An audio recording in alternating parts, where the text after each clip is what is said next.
Hai, perkenalkan nama saya Alvina Prihartanti dengan NIM P37320220004. Di sini saya akan menjelaskan tentang metabolisme protein. Pengertian protein. Protein adalah bagian dari semua sel hidup dan merupakan bagian terbesar tubuh sesudah air. Semua enzim, berbagai hormon, mengangkut zat-zat dan darah adalah protein. Protein berasal dari kata protos dari bahasa Yunani yang berarti yang paling utama. Adalah senyawa organik kompleks berbobot molekul tinggi yang merupakan polimer dari monomer-monomer asam amino yang dihubungkan satu sama lain dengan ikatan peptida. Molekul protein mengandung karbon, hidrogen, oksigen, nitrogen, dan kadangkala sulfur serta fosfor. Protein berperan penting dalam struktur dan fungsi semua sel makhluk hidup dan virus. Metabolisme protein. Protein yang terdapat dalam makanan kita dicerna dengan alam lambung dan usus menjadi asam-asam amino yang diabsorpsi dan dibawa oleh darah ke hati. Sebagian asam amino diambil oleh hati, sebagian lagi diedarkan ke dalam jaringan-jaringan di luar hati. Protein dalam sel-sel tubuh dibentuk dari asam amino. Bila ada kelebihan asam amino dari jumlah yang digunakan untuk biosintesis protein, kelebihan asam amino akan diubah menjadi asam keto yang dapat masuk ke dalam siklus asam sitrat atau diubah menjadi urea. Hati merupakan organ tubuh di mana terjadi reaksi katabolisme maupun anabolisme. Asam amino yang dibuat dalam hati maupun yang dihasilkan dari proses katabolisme protein dalam hati. Asam amino. Asam amino adalah asam karboksilat yang mempunyai gugus amino. Berdasarkan biosintesis, asam amino terbagi dua jenis, yaitu esensial, histidin, isoleusin, leusin, lisin, metionin, fenilalanin, treonin, triptofan, dan valin. Yang kedua, non-esensial, yaitu alanin, arginin, asparagin, asam aspartat, citein, asam glumat, glutamin, glicin, prolin, serin, tirosin, hidroglisin, hidroksipolin.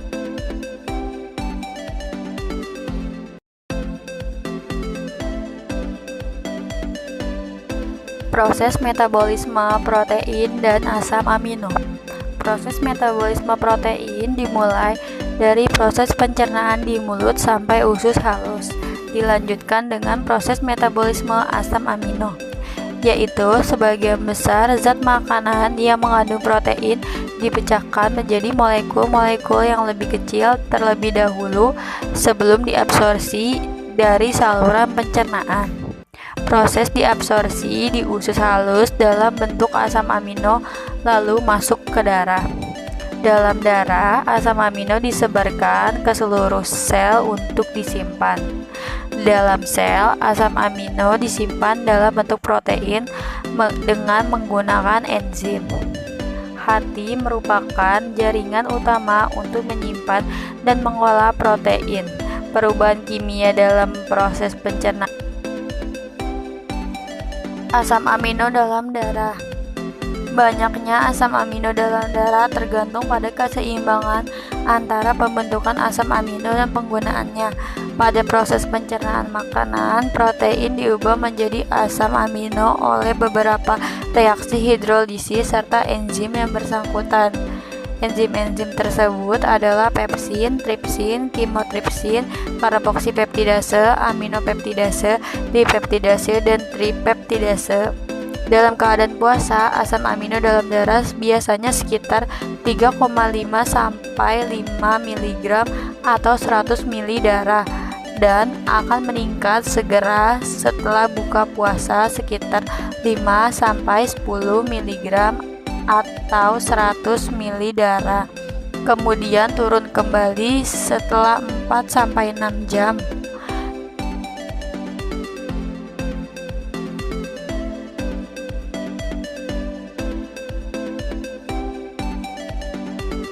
Fungsi protein dalam tubuh kita. Protein mempunyai beberapa fungsi, antara lain: A. Bahan enzim untuk mengkatalisis reaksi-reaksi biokimia, misalnya tripsin. B. Protein cadangan disimpan dalam beberapa bahan sebagai cadangan makanan, misalnya dalam lapisan aleuron, biji jagung, ovalbumin, putih telur. C. Protein transport, mentransfer zat-zat atau unsur-unsur tertentu, misalnya hemoglobin untuk mengikat O2. D. Protein kontraktil, untuk kontraksi jaringan tertentu, misalnya miosin untuk kontraksi otot. E. Protein pelindung, melindungi tubuh terhadap zat-zat asing, misalnya antibodi yang mengadakan perlawanan terhadap masuknya molekul asing, antigen ke dalam tubuh. F. Toksin, merupakan racun yang berasal dari hewani, tumbuhan, misalnya bisa ular. G. Hormon, merupakan protein yang berfungsi sebagai pengatur proses dalam tubuh, misalnya hormon insulin pada hewan, hormon auksin, dan giberelis pada tumbuhan. H. Protein struktural, merupakan protein yang menyusun struktur sel, jaringan, dan tubuh organisme hidup, misalnya glikoprotein untuk dinding sel, keratin untuk rambut dan bulu. Protein penyusun 3/4 zat pada tubuh, yaitu otot, enzim, protein plasma, antibodi, dan hormon. Protein merupakan rangkaian asam amino dengan ikatan peptida. Banyak protein terdiri ikatan kompleks dengan fibril, protein fibrosa. Macam protein fibrosa: kolagen, tendon, kartilago tulang, elastin arteri, keratin rambut kuku, dan aktin miosin. Macam-macam protein yaitu peptida 2-10 asam amino, polipeptida 10-100 asam amino, protein kurang dari 100 asam amino, antara asam amino saling berikatan dengan ikatan peptida, glikoprotein, gabungan glukose dengan protein, lipoprotein, gabungan lipid. Berdasarkan bentuknya, protein dibagi dua jenis, yaitu yang pertama protein fibrillar skleroprotein, yaitu protein yang berbentuk serabut. Protein ini tidak larut dalam pelarut encer, baik larutan garam, asam basa, ataupun alkohol. Contoh kolagen yang terdapat pada tulang rawan, miosin pada otot, keratin pada rambut, dan fibrin pada gumpalan darah. Yang kedua, protein globular atau stereoprotein, yaitu protein yang berbentuk bola. Protein ini larut dalam larutan garam dan asam encer, juga lebih mudah berubah di bawah pengaruh suhu konsentrasi garam, pelarut asam, dan basa dibandingkan protein fibrillar. Protein ini mudah terdenaturasi, yaitu susunan molekulnya berubah diikuti dengan perubahan sifat fisik dan fisiologinya seperti yang dialami oleh enzim dan hormon.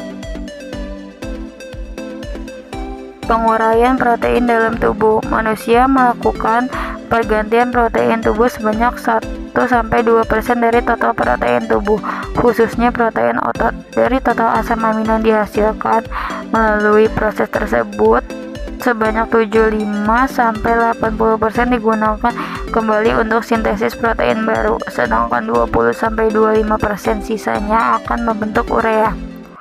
Jika jumlah protein terus meningkat, maka protein sel dipecah jadi asam amino untuk dijadikan energi atau disimpan dalam bentuk lemak. Pemecahan protein jadi asam amino terjadi di hati dengan proses deaminasi atau transaminasi. Deaminasi merupakan proses pembuangan gugus amino dari asam amino dalam bentuk urea Transaminasi merupakan proses perubahan asam amino menjadi asam keto. Deaminasi maupun transaminasi merupakan proses perubahan protein menjadi zat yang dapat masuk ke dalam siklus Krebs. Pemecahan protein dalam tubuh yaitu sebagai berikut. Yang pertama, transaminasi alanin plus alfa ketoglutarate menjadi piruvat plus glutamate. Diaminasi asam amino plus NADA plus menjadi asam keto plus NH3. Amonia NH3 merupakan racun bagi tubuh yang dapat meracuni otak sehingga menjadi koma, tetapi tidak dapat dibuang oleh ginjal, sehingga harus diubah dulu jadi urea di hati agar dapat dibuang oleh ginjal.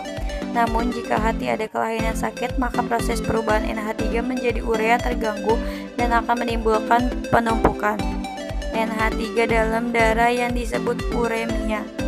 Berikut siklus urea untuk pengeluaran NH3 dari dalam tubuh. Asam amino yang berlebih akan diuraikan dan tidak disimpan. Untuk mempertahankan kesehatan, seorang dewasa membutuhkan 30-60 gram protein setiap hari.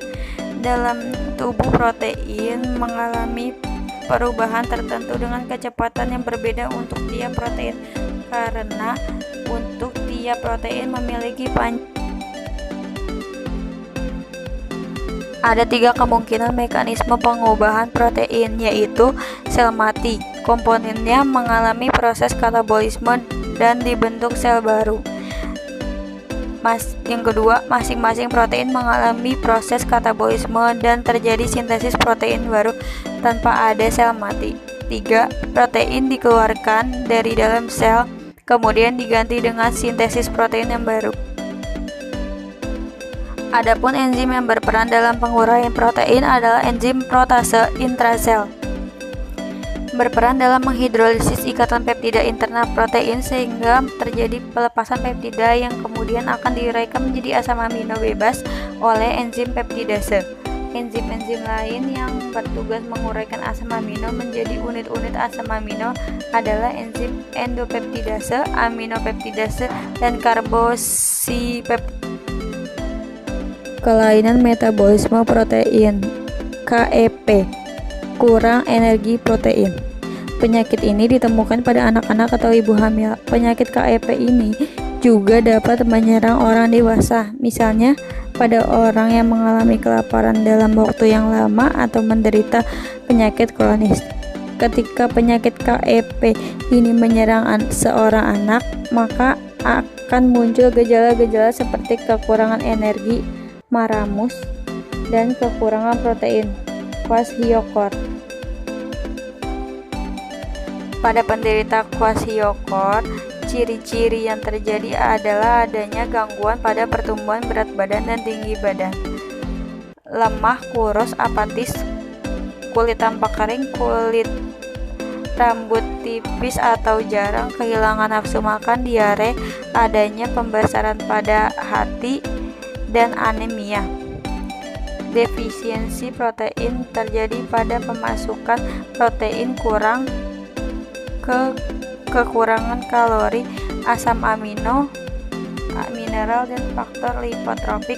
Akibatnya adalah pertumbuhan tubuh, pemeliharaan jaringan tubuh, pembentukan zat anti dan serum protein akan terganggu, penderita mudah terserang penyakit infeksi, perjalanan infeksi berat, luka sukar sembuh, dan mudah terserang penyakit hati. Ada lagi 2 penyakit akibat gangguan metabolisme protein, yaitu A. Hipoproteinemia, disebabkan karena beberapa hal tersebut. 1. Ekskresi protein dalam darah berlebihan melalui air kemih. 2. Pembentukan albumin terganggu seperti pada penyakit hati. 3. Absorpsi albumin berkurang akibat kelaparan atau penyakit usus, juga pada penyakit ginjal. Yang B. Hipo dan agammaglobulinemia. Ada 3 jenis. Yang pertama, hipoagammaglobulinemia kongentinal. Penyakit herediter, terutama anak laki-laki antara 9-12 tahun. Mudah terserang infeksi, kematian sering terjadi akibat infeksi. Yang kedua, hipogammalobulimia.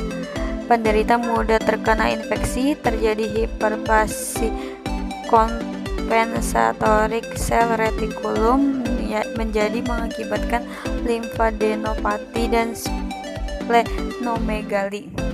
Yang ketiga, hipogammaglobulimia sementara, hanya ditemukan pada bayi, merupakan peralihan pada waktu gamma globulin yang didapat dari ibu habis dan anak harus membentuk gamma globulin sendiri. Penyakit karena kelebihan metabolisme protein tidak ditemukan secara langsung, tetapi kelebihan produksi protein dapat disebabkan karena gangguan kerja insulin, seperti misalnya diabetes mellitus. Sekian presentasi dari saya, kurang lebihnya mohon dimaaf.